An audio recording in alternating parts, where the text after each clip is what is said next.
Good evening. Welcome to the Anacortes City Council meeting of March 21st, 2022. Ms. Hunt, would you take the roll, please? Mr. Carter. Present. Mr. Young. Here. Mr. Walters. Here. Ms. Cleland McGrath. Here. Ms. Moulton. I think I saw her at some I point. saw her. Okay. Mr. McDougall. Here. Ms. Hubick. Here. Thank you. Would you all please join me in the pledge?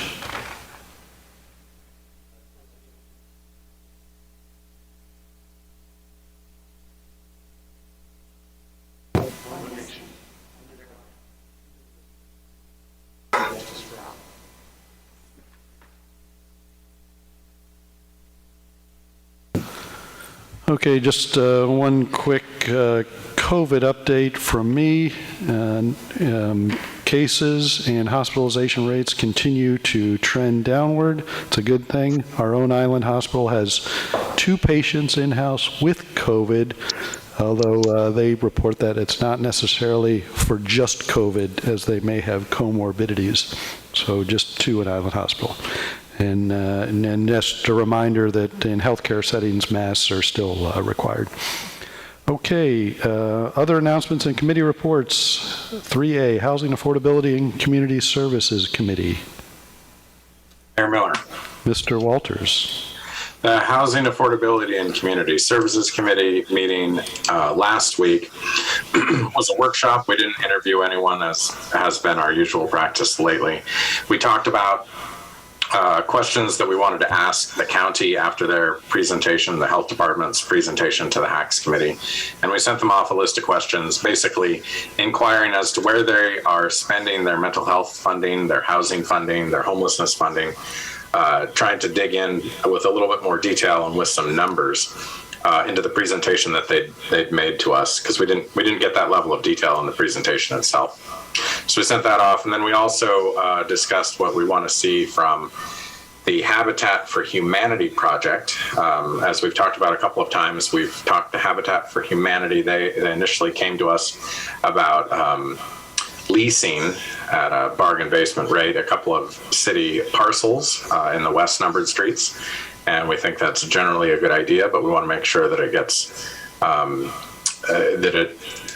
results in the most number of units that we can reasonably fit with respect to zoning on that parcel, that it complies with constitutional prohibitions on gifts of public funds and those kinds of things. So we've been working through some of those issues, and we'll probably spend one more meeting on that before giving them some feedback and then setting it on a future council agenda. And then finally, we just went over some miscellaneous housing issues with police chief, including the fact that we've seen a new tent spring up at the library. And we suggested to the police chief that we probably need to have a consistent policy across city departments about what it is we're doing with those types of issues at city facilities. We close parks after 10 p.m., for example. And I think we were promised to talk more about that later. That's all we got for now. Okay, thank you very much. 3B, Public Works Committee. Mayor Miller. Ms. Moulton. Hi, thank you. The Public Works Committee met just prior to this meeting. It was Mr. Walters, Mr. Young, and I with staff members. And we were also joined by Michelle Metzler from Waste Management, who's presented to us before as a council, usually coming to ask for a rate increase for our contract, which so far we have not done. But this was a new topic relatively about contamination charges, because sometimes people throw their garbage into their recycling, and sometimes that includes plastic bags that get caught in the conveyor belts and they jam the wheels, and it costs a lot of money, and it costs Waste Management money, and then as a result it costs the city of Anacortes money. So what they do is they give warnings. They put a tag on your container saying, hey, please don't throw your plastic bags in, for example. They have cameras on the back of their trucks. They have film. And so that mostly works, but sometimes we have repeat offenders. So the idea is that after 3 warnings, if I keep throwing plastic bags into my recycling, I would get a charge. What they found in places like Arlington and Stanwood is a really good success rate, that almost all of the people who've received one charge of $25 have not had the same problem again of continuing to throw garbage into their recycling container. So we talked about that, and we will be having an annual presentation from Waste Management. That will be one of the subjects, but just wanted to give the heads up and also encourage people, please just put recycling in your recycling container and don't put plastic bags in. So thanks. And the other thing we spoke of is an Outfall update, which is on the agenda for this evening. So I will we will have Mr. Buckenmeyer tell us a lot about that. So thanks. Great. Thank you very much, and thanks for the reminder to all of us that use waste management services, residents, that please keep the trash out of the recycles, because we don't want to get to the point where we're having to even warn you. So, all right. Next on the agenda is number 4, public comment. Unless I missed any other committee reports. Okay, public comment. This is a time to comment on anything that is not on the agenda. Members of the public, both here in City Hall, and looking for, if you're participant remotely, if you raise your hand for public comment. Okay, for anything that's not on the agenda. Okay, none seen, and I will move on to our consent agenda. Item 5, items A, B, and C. Mayor Miller. Mr. McDougall. I move to approve consent agenda items A, B, and C. Second. Okay, a motion by Mr. McDougall, a second by Mr. Young to approve consent agenda items A, B, and C. All in favor signify by saying aye. Aye. Aye. All opposed, same sign. Okay, motion carries. On to other business, item 6, item 6A. Mr. Hoagland's going to give us a finance update, and we'll tie that into 6B, an ordinance with the first quarter budget amendment, and this item is open for public comment. Mr. Hoagland. Thank you, Mayor, members of the council, and members of the audience. Bear with me just a moment to share the file here. So all of these charts are things that council is going to be familiar with, most of council at least. These are the same sets of charts that we've gone through in prior finance updates. So I'll go through these pretty briefly. And please, as you have questions, don't hesitate to ask. So this first bar chart is just illustrating the several major tax revenue streams we have. And this is only through February month end, so it's a pretty small sample size. And obviously the data is already a bit aged, but illustrating so far through 2 months, which represent 16.7% of the year, you can kind of look down through these different revenue streams and see that for the most part, what we've received has already exceeded what we would anticipate. The obvious difference to that being property tax. We get property tax generally twice a year in May and November. Again, the other kind of difference to that would be lodging tax, where most of our lodging tax comes in during the summer months. We'll look at this at a more detailed level, the lodging tax at least a little bit later. This is looking at our sales tax. Sales tax is one of our largest tax revenue streams and most volatile, which makes it arguably our most important revenue stream. But you can see the way this chart is laid out, the green bars represent the monthly budget. That budget is established by the annual budget that we established during the budget development process, and then dividing that out by the historical average receipts for that month during the year. So you can see what we've collected so far in January at $431,000, or nearly $431,000, and in February at about $536,000. Comparing it to what we had budgeted, we've exceeded budget in both of those months, and looking at the prior year, 2021, exceeding both months actual receipts for the prior year as well. So at this point, sales taxes continue to be relatively strong.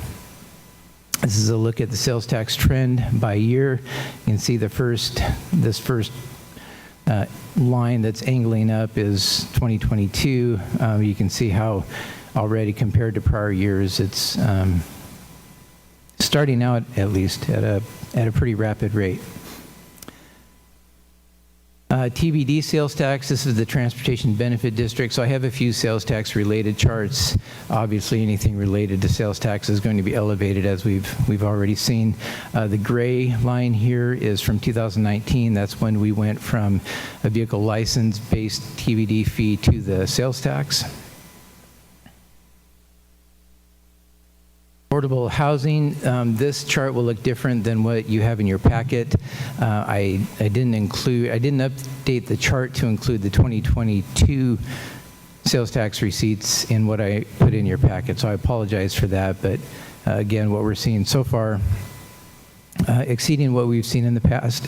I do have this revenue stream broken out by the local sales tax that we're collecting and the credit back from the state for the affordable housing purposes. To get to the total there. Utility tax, so there's two parts to our utility tax revenues. One of them is the utility tax applied on private utilities, which is Cascade Natural Gas, electricity, cable TV, and telephone service. This has been kind of a stagnating revenue stream over the past several years.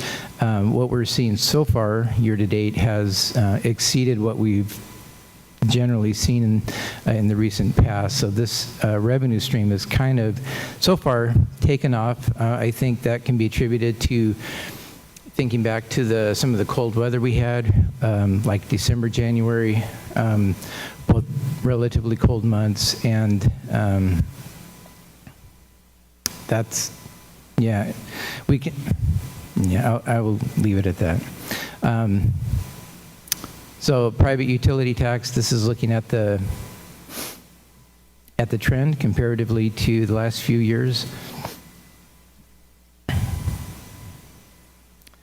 The second part to the utility tax revenue is public utility tax, which is the utility tax assessed against the public utility, which are city utilities, water, sewer, solid waste, and storm drain service. So this is, I have a number here in purple, that 180,000, that's an estimate. We hadn't completed the excise tax report for February by the time that I ran these, so that's an estimate based on what we saw in January, which was a significant increase over what we had budgeted and over what we had seen in the prior years. So 19.2% increase in January, and that's for December consumption. So we're expecting an increase in February receipts as well over what we had budgeted, but we are still digging into this number a little bit. That seems, so there may be more to come on that. That's a pretty significant increase. So the total, sorry, this, again, the line chart compared to historical receipts. The combined utility tax then, overall, we are seeing an increase over the first 2 months of the year. Okay. The line chart really illustrates that, where we're at right now compared to what we've seen in the past. Building permits, this is, so the data is on top of the chart. I understand that might make it a little awkward. I do want to talk about the data a little bit. This blue line down here, February permit revenues, I just totaled up the first 2 months of each year of the history that we have, so you could compare what our receipts are so far through the first 2 years of 2022 compared to what we've seen in the past. And we've only issued 7 permits, but collected almost 96,000 in revenues. So the values of those permits are significant to this point. And those are, sorry, back up real quick. Those are all residential permits. We haven't issued any multifamily or commercial permits at this point. Real estate excise tax, or REIT. The first 2 months, if I can decrease this just a little bit. So looking at the data, through the first 2 months, 138,000 collected in January, 86,000 in February. Historically, looking back, that's one of the strongest first 2 month periods that we've had. So illustrates a strong real estate market continuing in the city of Anacortes. Next page is a breakdown of the REIT collected and spent by year. This is going back several years, but looking at 2021 here. So this, sorry, I know this is confusing, this little matrix I have right here. This 12/31/21, this is the REIT balance before we started any of our year-end reconciliations. Then we made transfers out of the REIT fund to pay for the projects that we had worked during the year, ending with these balances that you see here. So at year-end, after our reconciliations, REIT 1 at 2.1 million and REIT 2 at 449,000. So a total REIT cash of 2.6. When you look up here at the total, most years over the last several years, we've been banking cash into REIT reserves. We did dip into that in 2021, and you can see these projects down here listed what that cash was used on. So R1 is REIT 1, R2 is REIT 2, and so the REIT 1 during the year was 162,000 for the cemetery road. We had depot match, grant match. We spent some money at Washington Park for the infrastructure upgrades out there, 300,000 towards overlays. The school beacon project was 111,000, and then facilities at 512,000. REIT 2 use, overlays, sidewalks, and R Avenue grant match. Okay. This next couple of charts is, I know, an exceedingly boring chart, but in some ways one of the most useful charts that we maintain. So it's looking at each of our accounting funds.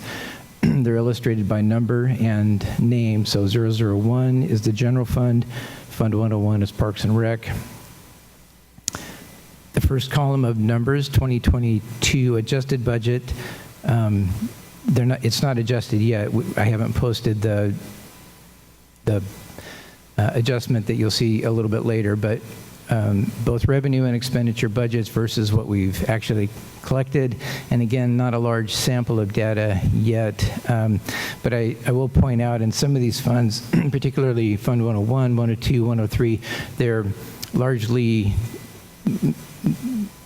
dependent on property tax. That's why there's very little revenue against the expenditures that have been posted. So that'll flatten out in May and then look a little more normal. Some of these other funds, 104, 105, are highly dependent on grants and REIT. Please forgive the 24,000% right there. I don't know why I didn't catch that as I was putting this together. Obviously, that's about 0% at this point, revenue collection against 1.5 million budget. But you can kind of scan through here. There's nothing really unusual at this point. Ambulance service, the expenditure count is at about 16%, which is right about where we would expect that. Ambulance service does have a large property tax receipt, so that'll balance out once that first half property tax comes in. But as I said, nothing unusual that we're seeing yet throughout any of our accounting funds. The next is on the lodging tax receipts. I said we would talk about this in a little more detail earlier, so I did want to point out so the first 2 months over on the side of the chart, the light blue bar is 2022, so we've only receipted January and February receipts so far, and that is 2 months behind. It comes from the state, so January receipts are for November stays. But so far, what we've collected in 2022 for January and February exceeds anything that we've collected historically. So far, it appears that lodging tax will continue to come in strong. It ended last year, it ended the year very strong, and that is continuing to this point.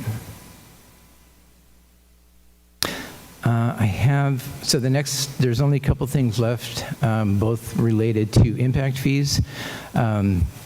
So the impact fees, there's a requirement to report the use of impact fees each year. So this is the very basic report that we put out. So this is for fiscal year 2021. The beginning balance of street impact fees was $211,000.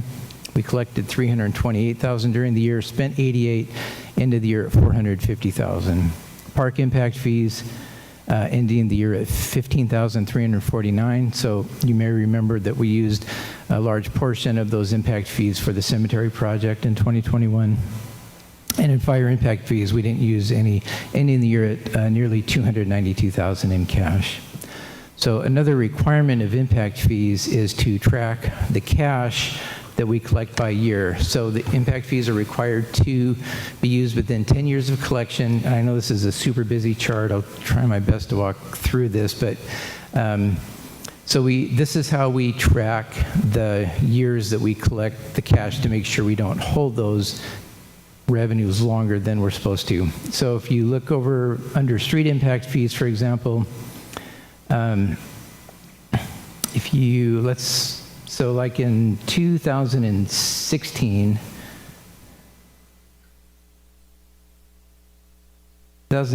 you can see we collected $95,670 in revenues. So if you can see then the columns are labeled by year. You can follow this over to 2016, and there's that $95,000 that we collected in 2016. In 2017, we spent $75,000, and we used cash that was older than that collected in 2016. So we spend our oldest money first. Likewise, we spend our most restricted money first. So it's a similar philosophy. When we got into 2018, we expended $325,000. So we expended all of the money that was collected in 14.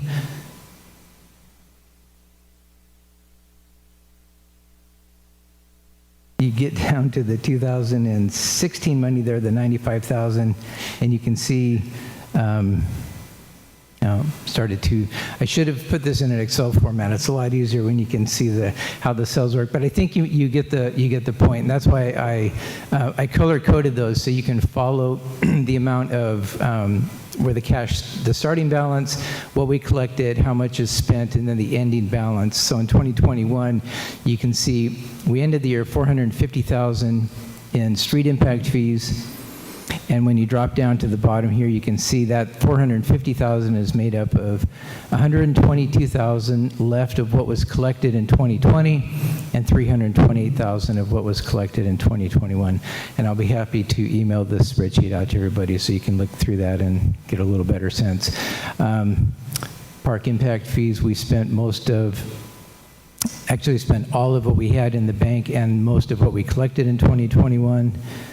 And then fire impact fees.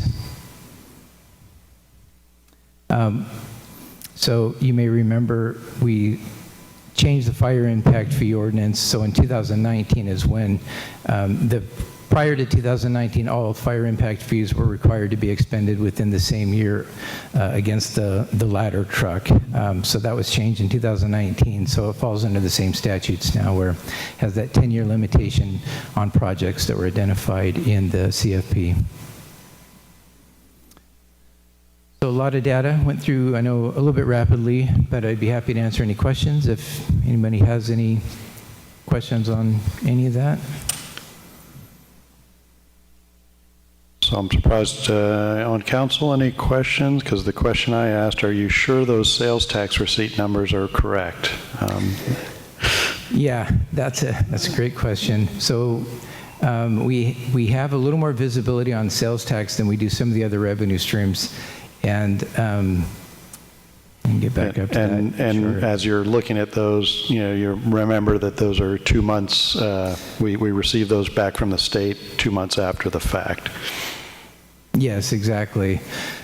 So I think we talked about this at the year-end update a little bit, but so we did verify these numbers. These are accurate revenue receipts. The electronic platforms those have really strengthened over the last few years during the COVID quarantine eras, and that seems to have continued into this, late 21 that we're seeing now. So, All right. No, I believed you, but I had to ask you a couple of times, and I'm thinking members of council were thinking the same thing. Okay. Any member of the audience want to comment or questions on our quarterly budget update? Looking online, looking in here. Okay, council, any questions? Mayor Miller. Ms. Hubik. My question was about the lodging tax receipts. Mm-hmm. Do you have an understanding from your hoteliers if it's more heads and beds? Is the new hotel paying an impact? Have they raised their costs? Anything you can share with that? So, yeah, that's a great question. I apologize, I can't give you a good answer on that. I would be really happy to follow up on that, though, and reach out to some of those people that can give us better information. So. That's a great question. I think we asked that question a few months ago, and the Salish Inn was just opening, so they were just starting to bring in receipts. And then I think is it $4 or $2? I should know that for per night. I'm sorry. It's we have two 2% in Anacortes, so yeah, we have a 4% total. Or 4%. Sorry. Yeah. So the first 2% is credited back from the state. The second 2% is added on to the sales tax. So part of your question, I think part of it is the new hotel, and part of it is just good numbers. But Steve can get a solid number for you. Yeah, it's a great question. Be happy to follow that up. Any other questions on this part before we move on to the ordinance portion? Okay, nothing seen. Over to the ordinance 4018, authorizing the 2022 first quarter budget amendment. Discussion and possible action. Thank you, Mayor. So just a few items, kind of really housekeeping items that we wanted to get in front of. So the first one is a cash transfer to the Anacortes Family Center. This is something that we talked about late last year in October, providing some additional funding for that project, the affordable housing project that they are working on. And the resolution that was adopted at that time to support that referenced a payment date of no later than 30 days after the city receives its second tranche of funding from the American Recovery Program, which was the last COVID-related program, which we haven't received yet. We're waiting for a couple of things. It'll probably be, we have some reporting requirements we wanted to get out of the way first, so we're probably looking at next month before we start pursuing that second round of funding. But I wanted to get the budget in place for that, and I guess I also wanted to bring up the idea of making this payment earlier than when we receive the second payment from the ARP funding. The city of Anacortes is in a healthy cash position now. There's no reason not to think we wouldn't get that second round of funding. The government has committed that to the city. So if we were to receive communication from the AFC that they would like it, sooner, I guess I'd wanted to ensure that council was comfortable with, committing that payment before we actually had ARP money in the bank. I'm comfortable with it. We've got, as I said, strong cash reserves, and no reason to think that funding won't come through. I mean, it certainly will.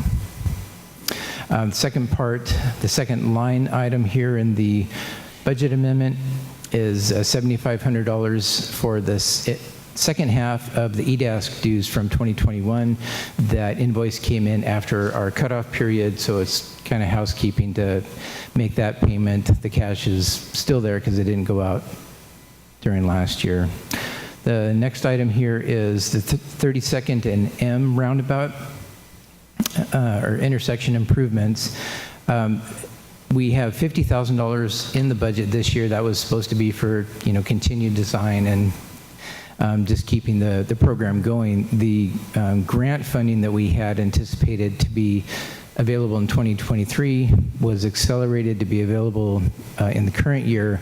So we just want to get a jump on that program and take advantage of that. So it's $1.4 million in grant funding. There's also $200,000 in impact fees that we would like to budget because the grant doesn't cover project management. So we would use that impact fee money to pay the project management fees.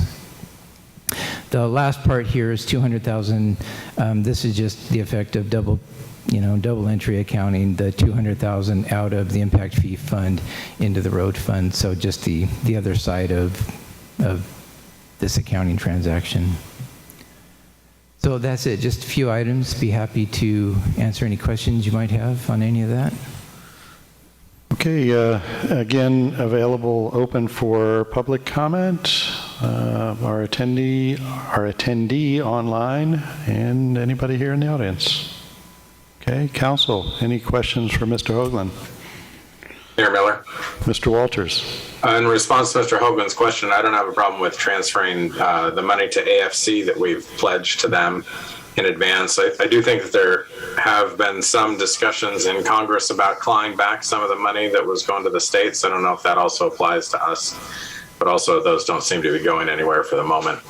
But also AFC is relying on the money that we've pledged them. So I don't see any problem pushing that along sooner rather than later. However, I do think that we ought to have a contract amendment with the contract that we already have with them, awarding them the affordable housing sales tax dollars, so that we are ensuring that we're getting delivery of affordable housing in exchange for that money. Yeah, that makes sense.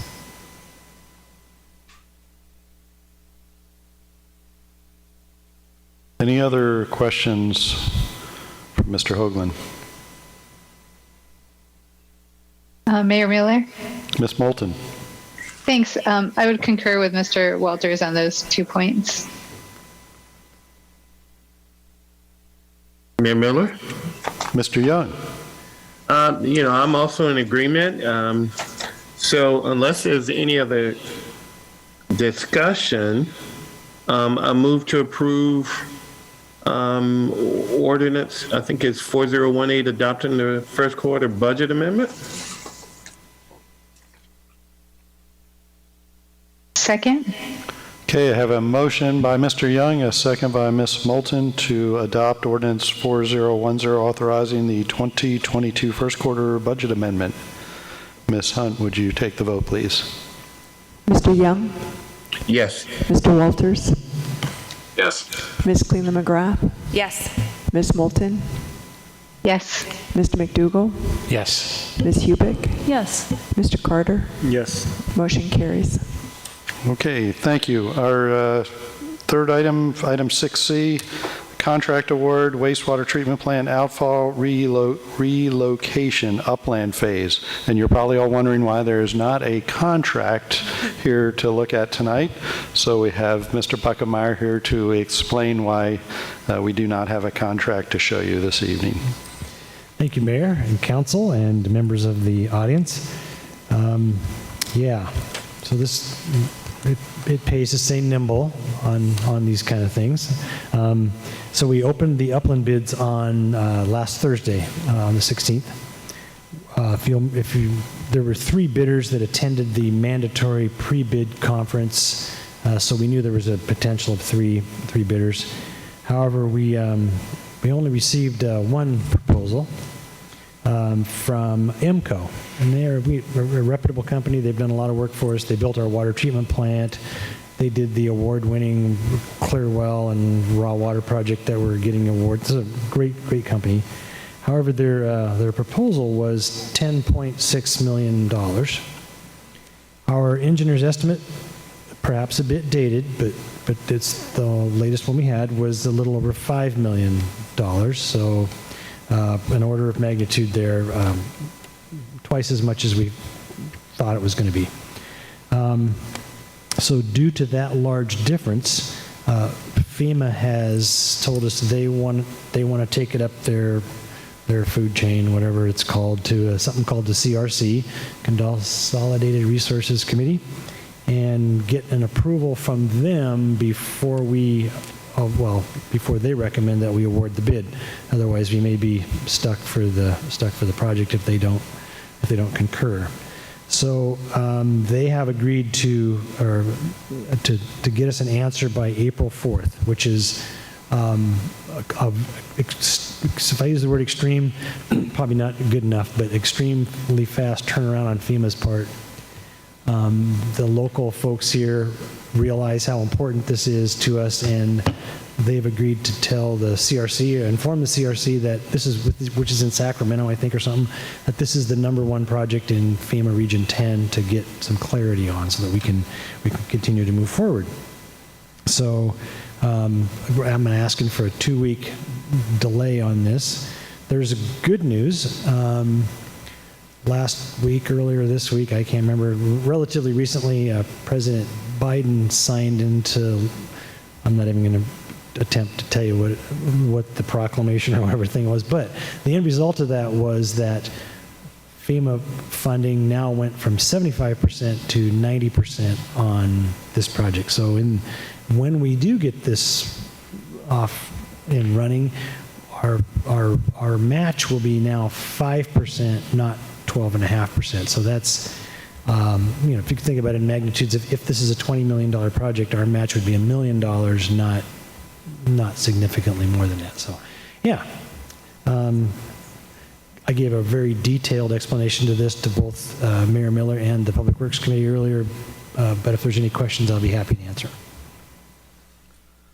Council, any questions? Mayor Miller. Mr. McDougall. Just a quick question on scheduling and logistics. If for some reason we don't get an answer like April 4th or whatever, and it's delayed further, like how much window do we have to get started? Because I know that there's a seasonality to this project. Yeah, good question. There's a seasonality and a contract obligation. I would say we've got until, I'm going to call it 1st of May to make if we're talking about the fish window, that's really the kind of drop dead day. They've got to get stuff ordered to make that work. Yeah. So basically 4 weeks beyond what we've been given. So hopefully we're good. Yep. Yeah, so tied to not just the fish window, but obviously the other contract that you all approved for the in-water portion. So yes, it's a tight timeline, and we're once again hoping to hear from FEMA. Yep. Ms. Cleveland. Thanks. So will this hold up the in-water contract if there's issues with this upland, or can we move forward with that? Yes, that has a strong potential to affect the timeline on the in-water work also.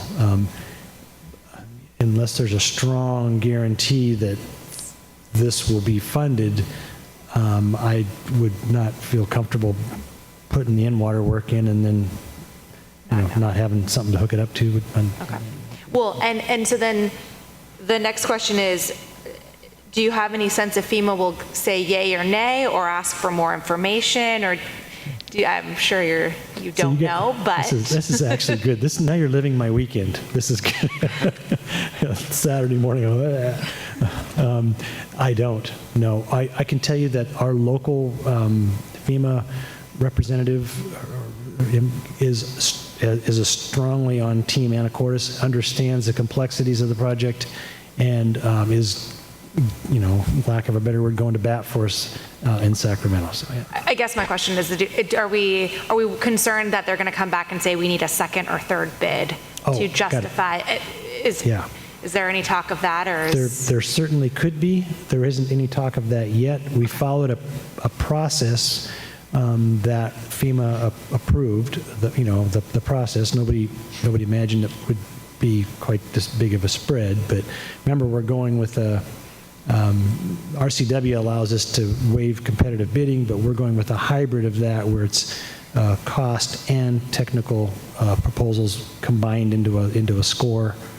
So yeah, they approved that. So yeah, and this is difficult times to be bidding or estimating projects.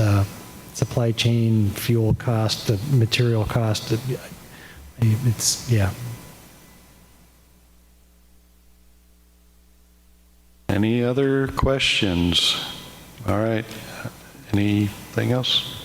Okay, if there aren't any other questions, we will bring this back to council hopefully soon, hopefully with some good news from FEMA. Again, we have some pretty, instead of paying a 12.5% match, we got in the window to get a smaller match. So yeah. If it all works out, it should be okay.